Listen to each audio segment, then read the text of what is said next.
Dis lekker om elkeen van julle te kan sien en ook net so weer saam te kan wees in die huis van die Here. Nou vanoggend het ons toewyding so Amanda, Roan, julle kan vir my na vore kom en ek weet nie wie almal julle wil saam met julle opkom nie. As daar oupas en oupas is wat saamkom of peetouers wat saamkom, is hulle meer as welkom. Ek skeer vir julle so lank net 'n videoklipie kyk saam met ons dat ons net gou kan sien hoe Megan ook groot word en hoe kosbaar sy is. Kyk gerus saam met my.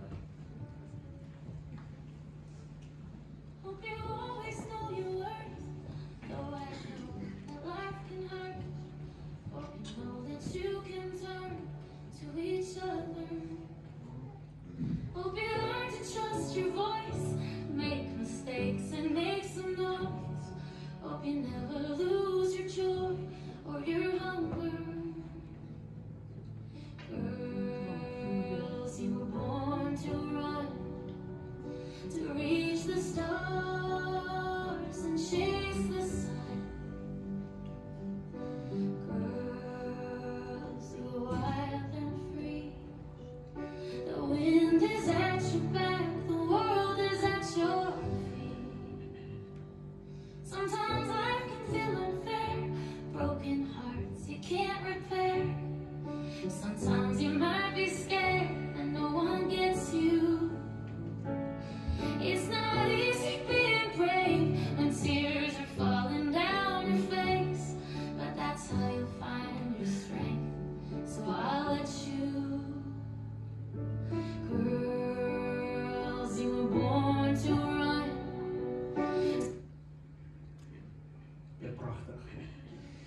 Dis 'n groot geleentheid om vir klein Megan vorentoe te kan nooi en ek kan vir haar bring asseblief. Kyk hoe pragtig lyk sy. Dit is mooi daai rokkie. Nou daai is sommer 'n rokkie waarin altyd al gedoen is. Ook gedoen is. Hy is al baie jare gespaar en hy was 'n soektog, maar hy's gevind. Kan jy nou glo? Dit pragtig. Nou Megan is eintlik 'n wonderwerkie. Want die dokters het gesê, nee, dit is gesteriliseer en al kan die kinders weer en geknoop en gealles en wat gebeur toe? 'n Wonderwerk. En hier is Megan. En sy is te pragtig.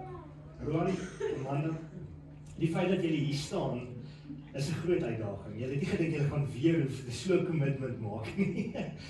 Maar vandag is 'n spesiale dag en die feit dat julle hiernatoe kom ook is juis 'n ding wat julle sê julle wil graag hê Megan moet leer en groei en verdiep in haar verhouding met die Here. So vandag is dit grootendeels julle wat 'n belofte maak voor God hoe julle haar moet grootmaak. En dit gaan nie aldag maklik wees nie. Julle weet selfs al julle het klaar 2 wat groter is wat 'n handjievol kan wees. Maar die realiteit is dit begin by julle moet vir haar leer van Jesus. Julle moet 'n liefde in haar hartjie kweek van Jesus. Julle moet haar die voorbeeld stel van hoe 'n mens dinge moet doen. En dit is nie aldag maklik nie. Daar's tye wat jy kom en sê, Here, ek wens ek kan vandag my kind vir U teruggee. En die realiteit is dit werk ongelukkig nie so nie. It's a lifelong commitment wat julle moet maak. So as ouers, beloof julle dat julle alles in julle vermoë gaan doen, volgens julle beste vermoë om vir Megan die voorbeeld te stel, om vir haar te leer, te verdiep, te ontwikkel en te help, dat sy liefde vir Jesus in haar hartjie sal kweek. Wat sal julle antwoord wees? Ja. Wonderlik. Ouma, oupa, julle het 'n groot taak ook, nie? Julle moet bystaan en julle moet help en julle het 'n voorreg, julle bly by julle op die erf. Beloof julle dat julle ook alles in julle vermoë sal doen om te ondersteun en te help, om vir klein Megan groot te maak en ook om vir haar die voorbeeld te stel en te leer wat sy moet doen en hoe om Jesus lief te hê tot die beste van julle vermoë. Nou, dis nie net julle taak nie. Dis ons as 'n gemeente en vriende en familie wat hier sit. So ek vra ons almal saam ook hier vanoggend, beloof ons as 'n gemeente en vriende om hulle te ondersteun, te help en te bemoedig en by te staan ook in hierdie taak wat hulle het. Wat sal julle antwoord wees? Ja. Julle moet daar duidelik antwoord, nie net een wonderlik. Kom ons kyk. Megan, sal jy na my toe kom? Kom gou.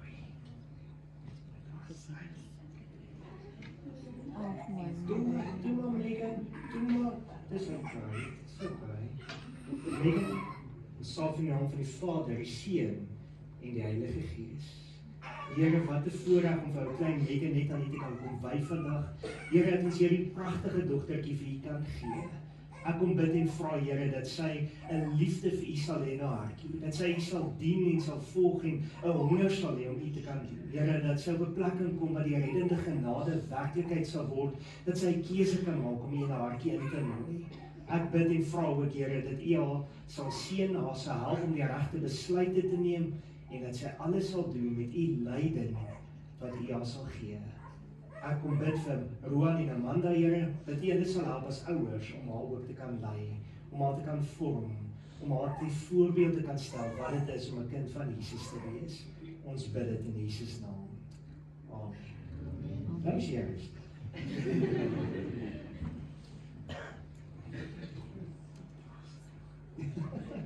Voor julle afstap, net vir julle baie gelukwenens. Hier sommer vir julle ou kleuterbybeltjie en 'n sertifikaat as 'n bewys daarvan. Mag die Here julle baie ryklik seën. En begin sommer nou al van lekker te lees uit hom uit. Sy kan ook sommer lees, so dis 'n baie. Baie geluk. Amanda, baie geluk. Ansie, baie geluk. Baie geluk. Daar is hy. Kom ons pas ek gaan vir Elmarie en Shanaitjie vra om ook vir ons af te kom. Nou, Shanai is nou 'n bietjie groter en ouer en dis kom ek 'n bietjie apart doen en nie gesamentlik doen nie, maar tog het sy ook in haar hart die begeerte dat haar ma al vir die Here moet omgee en dat die Here se genade daar moet wees. En ja, sy is oud genoeg om die Here aan te neem, sy is oud genoeg om 'n paadjie met die Here te kan stap. Maar vandag wil ons haar ook net kom toewy en kom salf en vra dat die Here se genade met haar sal wees, dat die Here haar sal veilig hou, dat die Here haar sal kom beskerm en dat die Here ook net vir haar sal kom bystaan in elke aspek en alles van haar lewe. So vanoggend gaan ons vir haar ook net kom salf en kom bid en vra dat die Here haar sal sien. Shalai, ek salf in die naam van die Vader, die Seun en die Heilige Gees. Here, wat 'n voorreg om hierdie pragtige kind vir U te kan kom gee. Here, dankie dat ons vir Elmarie ook kan kom bid en vra dat U haar sal help in hierdie grootmaak van hierdie dogter. Here, dat U werklik met haar sal wees. Ons kom bid en vra dat U haar sal kom lei, dat U haar sal kom vertroos en net kom bystaan en Here, dat U saam met hulle sal wees. Ons bid dat U hierdie pragtige kind sal kom toedek onder die vlerke soos Psalm die 90 of 91 ons leer en Here, dat sy altyd 'n veilige plek by U sal hê. Ons kom bid en vra dat U haar sal lei, dat U met haar sal wees en haar sal help om die regte besluite te neem in haar lewe, dat sy die regte vriende sal kies en dat sy nie foute sal maak. En ons vra dat U ons elkeen net sal kom versterk en sal toedek net onder U kosbare bloed vandag in Jesus se wonderlike naam. Amen. Amen. Baie seën, baie sterkte vir julle.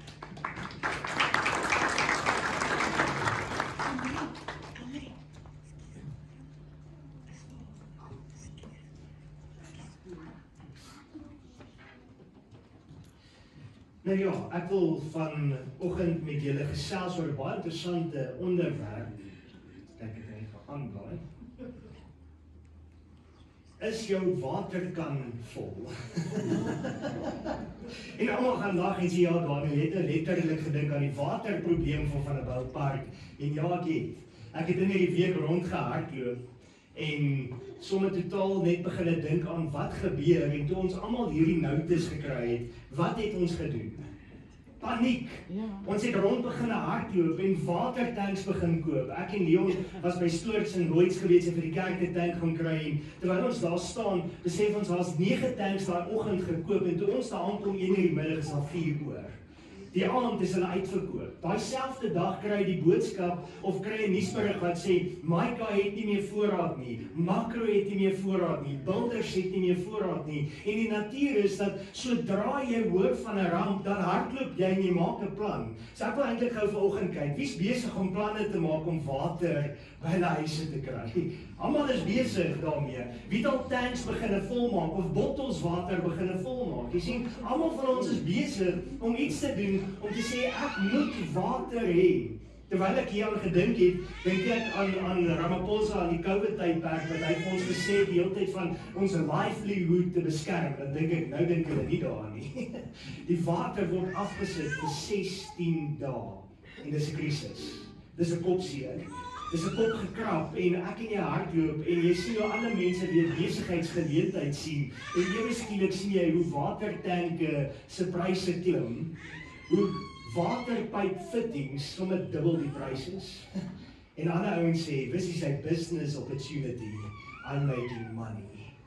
Maar die realiteit is, wat sal jy doen as God vir jou 'n kennisgewing moet sê? Hy sy teenwoordigheid en sy gees onttrek van hierdie aarde af vir 16 dae. Sjoe, wat maak jy?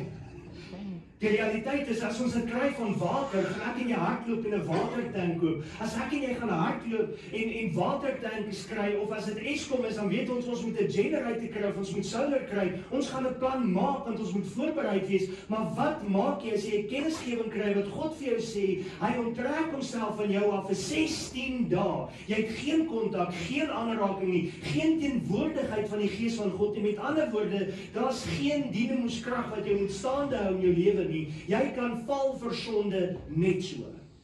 Jy gaan nie 'n versoeking kan weerstaan nie, want daar's nie krag wat jou weerhou van daai versoekings af nie. Jy is totaal op 'n plek weg van die Gees van God af, weg van die autoriteit van God af, en jy's op 'n plek in jou lewe wat jy sê, vir die eerste keer, ek is alleen. Devastating. Hoe gaan jy werk toe gaan?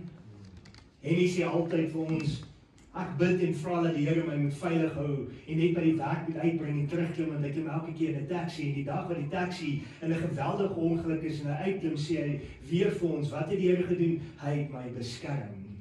Wat doen jy in hierdie 16 dae wat jy kan bid, maar daai gebed sal vir jou niks beteken nie? Jy kan uitroep, maar dit gaan niks, want God sê ek het myself onttrek vir 16 dae. Nou as jy daaraan dink, nou het ek 'n volgende vraag en dis seker net so hard. Het jy genoeg Bybelkennis om jou staande te kan hou vir 16 dae? Het jy genoeg geloof wat jy kan sê, al hoor ek nie God se stem nie, al ervaar ek hom nie naby my nie, dat ek vir 16 dae lank staande kan bly sonder God se teenwoordigheid? Het ek soveel insig en wysheid by die Here gekry dat ek kan sê ek is okay, ek sal staande kan bly? Of gaan ek sê nee?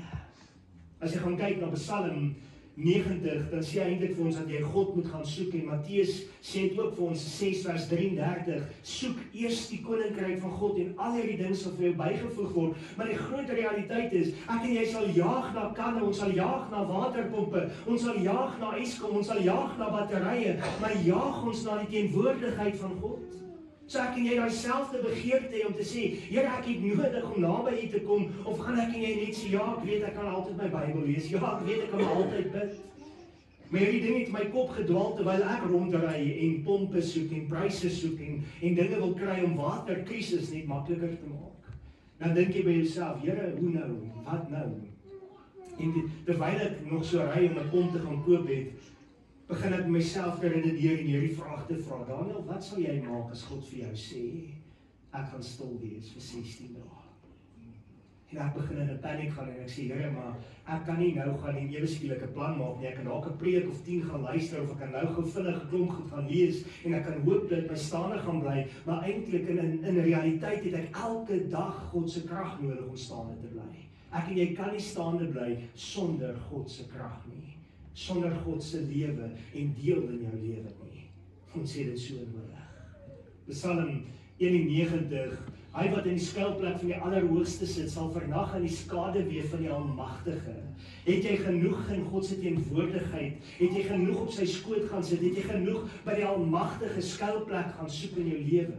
Het jy al genoeg gesê, Here, ek het nodig om in teenwoordigheid te kom? Of nie? Ek sal tot die Here sê, my toevlug en my bergvesting, my God op wie ek vertrou.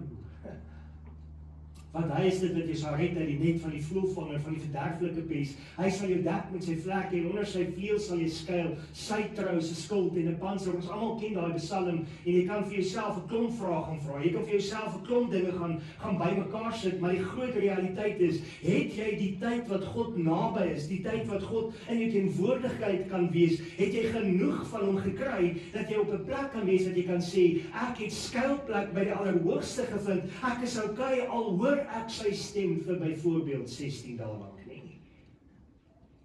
Kom ons kyk gou 'n interessante ding. Het jy geweet, na die Ou Testament tot 'n punt gekom het, was daar 'n tydperk van 400 jaar se stilte en toe begin die Nuwe Testament? Kan jy jou indink, vir 400 jaar lank moes hierdie mense geloof gehad het, vasgestaan het, vertrou het, niks wonderwerke gesien nie, niks gehoor van God nie, en het begin leef en ewe skielik begin hier 'n verhaal wat presies begin loop waar die Ou Testament klaar gemaak het. Is dit nie 'n wonderwerk nie? 400 jaar lank wat hulle in stilte geleef het. En ek raak in 'n paniek toe ek net dink daaraan, wat sal ek maak as ek vir 16 dae sonder God moet wees? Sal jy 400 jaar, met ander woorde tegnies gesproke vandag, 4 geslagte lank kan leef sonder God se inspraak in jou lewe? Sal jy genoeg in jou kind en jou kleinkind en die agterkleinkind en jou agterkleinkind se lewe kan plant, dat daai kind kan glo al het hy nog nooit Jesus gehoor nie, al het hy nog nooit in die teenwoordigheid van God gekom nie? Gaan ons dit kan doen? Twyfel. Ek twyfel. Daarom is dit so nodig dat ek en jy moet sterk word en dat ek en jy volgemaak moet word in die teenwoordigheid van God. Ons het dit so absoluut nodig en ek en jy moet absoluut seker maak dat ons daagliks skuilplek by die Allerhoogste gaan soek, sodat ek en jy kan vernag in sy teenwoordigheid. Want sonder hom sal ons dit nooit maak nie. Sal daar 'n bekommernis by ons staan vir ander? Terwyl ek ry en hierdie pomp rondsoek en goed, dan dink jy altyd daaraan van, jy lees op die groepe en jy sien dat mense sê, ons moet 'n plan maak en mense sê, ek sal my boorgat beskikbaar stel om vir mense water te kan gee. En ek dink myself, gaan ek as ek weet dat God sy gees onttrek van die wêreld af, gaan ek bekommerd wees oor die mense wat nie sterk staan nie? Gaan ek probeer om hulle te bemoedig? Gaan ek probeer om 'n hand vir hulle te kan gee? Gaan my geloof sterk genoeg wees om 'n ander een na daai teenwoordigheid van God toe te bring? Ons kyk na Markus hoofstuk 2 en dan vers 1.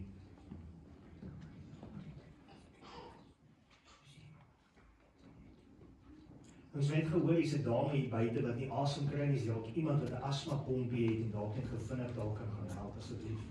Baie dankie. Hier is die groot vraag wat ek vir jou wil vra en die groot realiteit, dis lekker soos 'n baie noodmense in die kerk is, nie? Almal hardloop, maar baie dankie aan. Die groot realiteit is wat ek jou wil vra en net wil herinner, is dat ons hier op 'n plek is en dat ons sê, as jy 'n bekommernis het vir iemand in sy lewe, as jy 'n begeerte het om iemand te kom help, as jy 'n begeerte in jou hart het om te sê ek moet hom na Jesus toe vat, is jy bereid om te doen wat hierdie manne gedoen het in Markus? Kyk gou na hierdie verhaal, ons ken hom baie goed. En na 'n paar dae het hy weer in Kapernaum gekom en die mense het gehoor dat hy in die huis was. Met ander woorde, hierdie mense het gehoor, hulle het geweet hier's Jesus, hulle het gesien, hulle weet die wonderwerke wat hulle doen, hulle weet die Gees van God is daar en hulle is honger, hulle stroom na sy huis toe. En dadelik het baie saamgekom, so daar selfs by die deur nie meer plek was nie, en hy was besig om aan hulle die woord te verkondig. Hy was besig om vir hulle te leer, besig om vir hulle te preek. En daar kom mense na hom met 'n verlamde man wat deur vuur gedra word. Jy sien, hierdie verlamde man, hy het eintlik 'n behoefte en hierdie 4 vriende van hom sien sy behoefte raak. Hulle sien dat hy nodig het om by God se teenwoordigheid uit te kom. En wat doen hulle? Hulle sê ons gaan hierdie man dra, ons gaan hierdie man optel, ons gaan hom na Jesus toe vat. Maar toe hulle daar aankom, is daar nie plek vir hulle nie. Die deur kan nie oopgemaak word nie, daar's te veel mense. En wat doen hulle? Hulle kon nie ingekom het as gevolg van die skare, maar hulle maak die dak oop waar hy was en nadat hulle dit oop gebreek het, het hulle die bed waar die verlamde op lê laat afsak. En ek dink by myself, Here, gee ek as 'n predikant genoeg om dat as ek moet hoor dat U Gees sal onttrek het van hierdie wêreld, dat U rug sou dra op die wêreld. Ek sê nie dit gebeur nie. Ons weet dit gaan in die eindtyd gebeur. Dat hy vir 'n tydperk, vir die 7 jaar van verdrukking nie teenwoordig gaan wees nie. En as jy daarna moet dink, is dit devastating. Maar die groot realiteit is, gee jy genoeg om, dat jy terwyl jy kan, iemand in God se teenwoordigheid kan bring, dat jy hom sal dra na Jesus toe. Dat jy vir hom fisies op 'n bed of op 'n mat sal sit en sê, kom ons stel hom op, kom ons dra hom, kom ons skuif hom, kom ons vat hom na 'n plek toe waar hy kan hoop kry, waar hy redding kan kry. Of gaan ons sê, ja, ek moet net na myself kyk. Ek moet net my kannetjie uitsort. Ek moet net vir myself bietjie water gee. Ek moet net vir myself genoeg gee by die huis. Of wil ek vir ander een genoeg kan gee? Hier is die groot vraag. Johannes 7 vers 38 tot 39.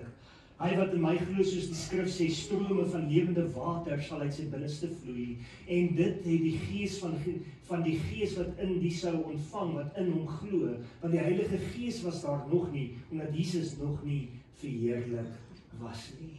Jy sien, Jesus was nog op aarde en hy kom getuig en hy sê vir hulle dat die Gees van God met Pinksterdag uitgestort sal word en by ons sal woon. En wat dit amazing maak is, Jesus kon nie by almal gewees het nie. Hy kon by 'n paar mense op 'n slag gewees het, maar die Gees van God is alomteenwoordig. Hy's all over. Maar wat doen ons om mense by die Gees van God uit te bring? Wat doen ons om vir mense te sê, kom in aanraking met God. Hy kan jou lewe verander, hy kan jou kom volmaak, hy kan vir jou vrede gee, dat jy kan staande bly teen enige ding wat oor jou pad kan kom. Doen ons dit? Nee. Ons is so gejaagd en so besig met ons eie dinge, dat ons nie altyd tyd maak eers vir onsself om in die teenwoordigheid van God te kom nie, dat ons op 'n plek is wat daar nie meer altyd lewende water uit ons binnestes uitvloei nie. Maar as ek en jy die Gees van God het en ons is gevul met sy Gees en ons wandel in sy krag en sy sterkte, dan sê die woord vir ons is soos 'n fontein, die water vloei uit jou uit, dit spuit uit jou uit, dit borrel uit jou uit. Is jy op daai plek? Hebreërs 12 vers 1 en 2. Daarom dan, terwyl ons so 'n groot wolk van getuies rondom ons het, laat ons ook elke las aflê en die sonde wat ons so maklik omring en met volharding die wedloop loop wat voor ons lê. Hy's te mooi na daai versie, omdat ons so groot wolk van getuies het. Met ander woorde, het jy agtergekom dat die oomblik as jy 'n kind van God word en jy sê, ek dien God, hy leef in my, het jy 'n klomp mense wat se oë op jou gerig is en wil kyk, wanneer gaan Daniel 'n fout maak? Wanneer gaan Daniel verkeerd reageer? Wanneer gaan Daniel 'n bose reaksie maak? En omdat ons so wolk van getuienis het, sê hy vir ons, laat ons elke las af lê en die sonde wat ons so maklik omring en met volharding die wedloop loop wat voor ons is. Is dit nie amazing? Die Here kom en sê vir ons, jy het getuies, jy het mense wat na jou kyk. Daar's mense wat staan en wag vir geleentheid om te kan skinder, wag vir geleentheid om te kan sê, jy het droog gemaak, jy het fout gemaak. En die Here roep jou uit en hy sê vir jou, lê af al daai boosheid, lê af die sonde en volhard in die wedloop. Hou aan, hou aan, hou aan. Kan jy jou indink dat hy eintlik dan vir jou sê, as jy op 'n plek sou kom, waar jy byvoorbeeld op 'n punt sou wees wat jy nie in die teenwoordigheid van God sou kon verstaan nie, dat hy eintlik vir jou sê, hou aan in die wedloop want mense kyk na jou. En eintlik, tegnies gesproke, is ek en jy besig om die teenwoordigheid van God uit te leef en in te bring in hierdie aarde en hierdie wêreld. Ek en jy moet vas staan in God. Vers 2. Die oë gefestig op Jesus, die leidsman en volëinder van die geloof, wat vir die vreugde wat hom voorgehou is, die kruis verdraai, die skande verag het en aan die regterhand van die troon van God gaan sit het. Selfs al kom jy op 'n plek waar die Gees van God nie daar is nie, kan jy jouself indink die oomblik toe Jesus opgevaar het hemel toe. Daai tydperk, daai 10 dae tussen hemelvaart en Pinksterdag was hulle nie in die teenwoordigheid van God nie. Kan jy indink, die Here het vir hulle doelbewus gesê, wag tot julle krag ontvang het. Wag tot die Gees oor julle gekom het, dan moet julle uitgaan en getuies wees. Sal jy dit kan doen vir 10 dae? Sal jy dit kan doen vir 400 jaar? Die oog gefestig op Jesus. Maak nie saak waar ons is in ons lewe nie, maak nie saak wat ek en jy ervaar nie, maak nie saak wat ons deurgaan nie, wil hy hê jy moet jou oog gefestig hou op Jesus, sodat jy geloof kan hê, sodat jy staande kan bly deur enige omstandighede wat oor jou pad kom. En dis die groot geheim, is oog gefestig op hom. Hy het vir ons aan die kruis kom sterf. Hy het vir ons oorwinning kom bring aan die kruis. Hy het vir ons verlossing kom gee. Hy het ons genade kom gee. Hy het ons kom skoon was. En die woord sê self ons dat sy Gees binne jou en my kom woon. Hy is alomteenwoordig. Hy is by almal. En ek en jy moet net op hom glo. Net op hom vertrou. Psalm 32, 'n Psalm van Dawid, 'n onderwysing. Welgeluksalig is hy wie se oortredinge vergewe is, wie se sonde bedek is. Luister mooi, hy begin weer met daai woordjie, welgeluksalig. 3 maal gelukkig. Jy's 3 maal gelukkig as jy op 'n plek is wat jy kan besef, jou oortreding is vergewe, jy's in God se teenwoordigheid, jou sonde is bedek. Met ander woorde, dit wat jy moet weghou van die Here af, het hy gesê, ek kom wegvat van jou af. Jy kan staande bly, jy kan in oorwinning wees, jy kan in 'n vaste vertroue staan dat God se Gees saam met jou is. Kyk verder. Vers 2 beteken weer, 3 maal gelukkig is die mens aan wie die Here die ongeregtigheid nie toereken nie, en in wie se gees geen bedrog is nie. 3 maal gelukkig. Met ander woorde, ek het jou sonde vergewe, ek het jou vrygespreek. Jy's gelukkig. Kom ons kyk aan. Toe ek geswyg het my gebeente uitgeteer in my gebrul die hele dag. Want u hand was dag en nag swaar op my. My mug het verander soos deur somergloed. My sonde het ek u bekend gemaak en my ongeregtigheid het ek nie bedek nie. U het gesê ek wil aan die Here my oortredinge bely en u het die ongeregtigheid van my sonde vergewe. Dis wat die teenwoordigheid van God doen. Dis asof sy hand die hele tyd op jou druk. Dis asof hy die hele tyd vir jou sê, Daniel, maak klaar met wat jy besig is. Daniel, bely hierdie sonde. Daniel, kom na my toe. Ek wil jou vrymaak, ek wil jou vergewe, ek wil jou skoon was. Is dit nie amazing nie? En al wat dit kos is, Here, I surrender all. Met ander woorde, is jou kannetjie volgemaak? Is daai waterkannetjie van jou met die gees van God volgemaak, dat jy kan sê, die gees van God is binne in my, en hy loop oor? Koos vertel vir ons van hulle boorgat by hulle huis, en hy sê, die ding het al lankal nie 'n pomp nie, die munisipaliteit stop op 'n stadium daar en sê vir hom, meneer, jy moet 'n plan maak met hierdie water lek wat jy het, wat so uitstroom, en hy sê vir hulle, nee, hierdie is 'n boorgat wat oorvol is, en die water net bly uitloop, en die munisipaliteit 'n pyp kom inbou, om die water uit te lei, laat in die trein kan afloop buite. Maar as jy jouself net indink, dat die Here eintlik kom met daai selfde kom doen, en vir jou kom sê, 'n boorgat kan oorloop van te veel water, en hy kom na jou toe en sê, jy kan oorloop van te veel van die gees van God. Is dit nie amazing nie? The presence of God. Daarom sal ek vrome u aanbid in 'n tyd as u te vinde is. Ja, by u oorstroming van groot water sal hulle nie aan hom raak nie. U oorstroming van groot waters. Vers 7.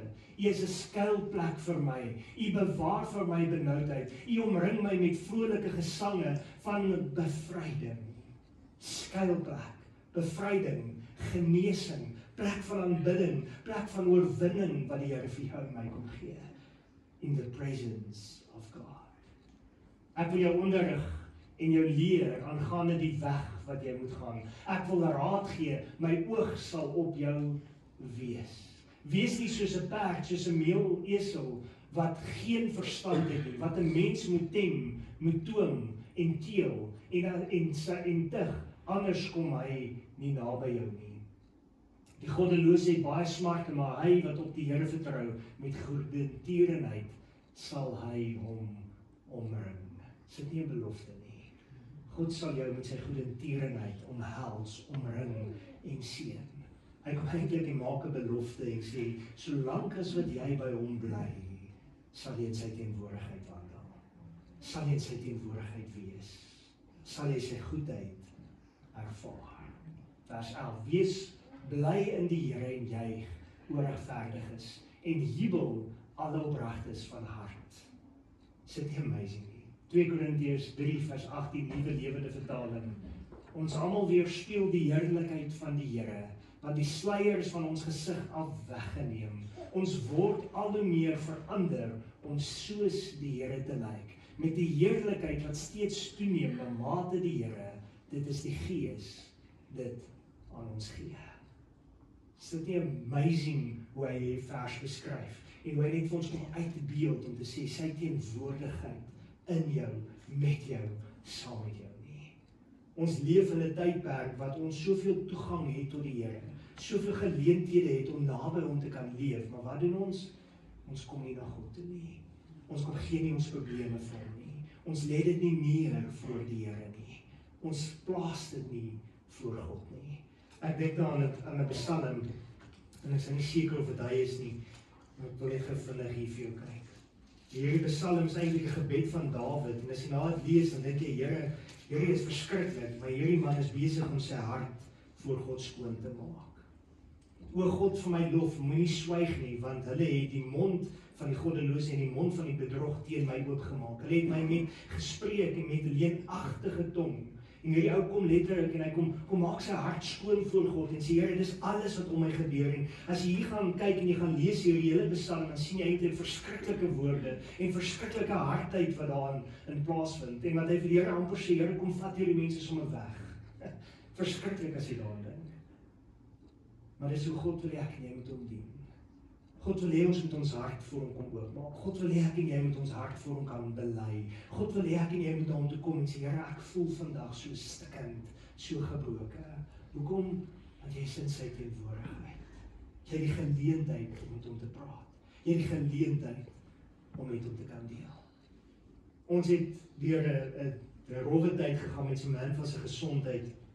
En baie mense weet van die hysterectomie wat sy moes gekry het, en donderdag is sy weer by die dokter, en die dokter pak die lêf voor haar oop en sê vir haar, ek wil vir jou nou deur die operasie vat, deur alles wat moes gebeur het, en wat jy deur is.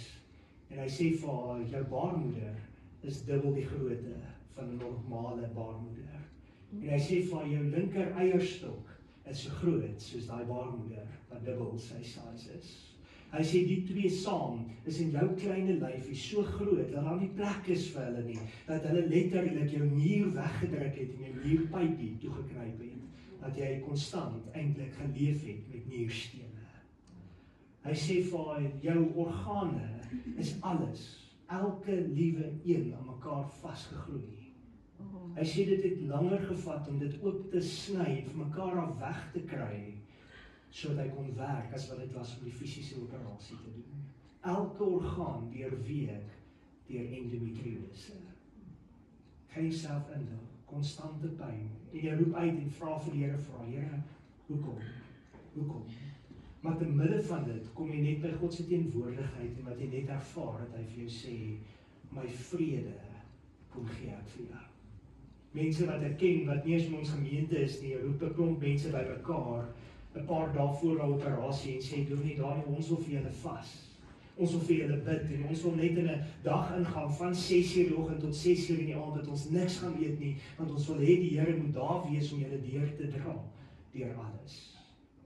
En absoluut net vrede daai hele tyd deur gehad. Dis wat die teenwoordigheid van die Here doen. As jy in moeilike omstandighede is, as jy op 'n moeilike plek is, wat jy net absoluut kan sê, Here, dankie, U is met my. Here, ek twyfel nie. Here, U help my. God is getrou. En hy gee vir jou die geleentheid, en al wat hy verwag is, dat ek en jy na hom toe moet kom. Met ope arms staan hy daar en sê, my kind, ek wag vir jou. Ek wil jou help. Ek wil jou bystaan. Ek wil jou versterk. Ek wil daar wees vir jou. En al wat ons moet doen is net ons vertroue in hom plaas. Net glo. Ek wil vir julle 'n lied speel. En hierdie lied gaan oor the presence of God. Luister net gou na hierdie woorde.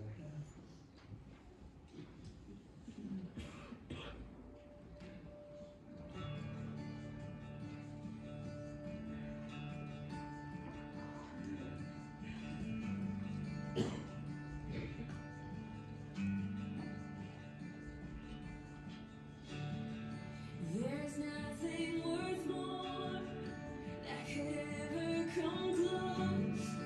Nothing can compare.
Dat kan jy meer moet bewus word van God se gees. Dat kan jy meer moet bewus word van sy teenwoordigheid in ons lewe. Dat ek en jy bereid sal wees om te hardloop agter die teenwoordigheid van God aan, soos dat ons sal hardloop om water te kry. Mag ek en jy dit vandag huis toe vat en onthou. Kom ons bid saam. Here, ons sê vir U dankie. Dankie dat ons kan weet dat U is alomteenwoordig, U is almagtig, U is altyd by ons. Maak nie saak waar ons is of wat ons deurgaan of wat ons ervaar nie, maar Here, ek kom bid en vra dat U werklik elkeen wat hier sal kom seën, sal kom versterk en sal kom vashou. Dankie dat ons hierdie pragtige kinders vir U kan kom gee het vandag en vra dat U genade ook daarmee hulle sal wees. Ons eer U, ons loof U en ons prys U en ons vra dat U ook ons elkeen sal behoed en bewaar in hierdie week en ons weer veilig volgende weekie bymekaar sal bring in Jesus se teenwoordigheid. Amen. Net vir een dingetjie regstel, Johan het dan nou gesê dat die jeug vanmiddag hier bymekaar kom, maar op die jeuggroep het ek gesien dat hy 'n boodskap gestuur om te sê daar gaan nie jeug wees vanmiddag nie. So asseblief neem net kennis, daar is nie tieners vanmiddag by die kerk. Baie dankie.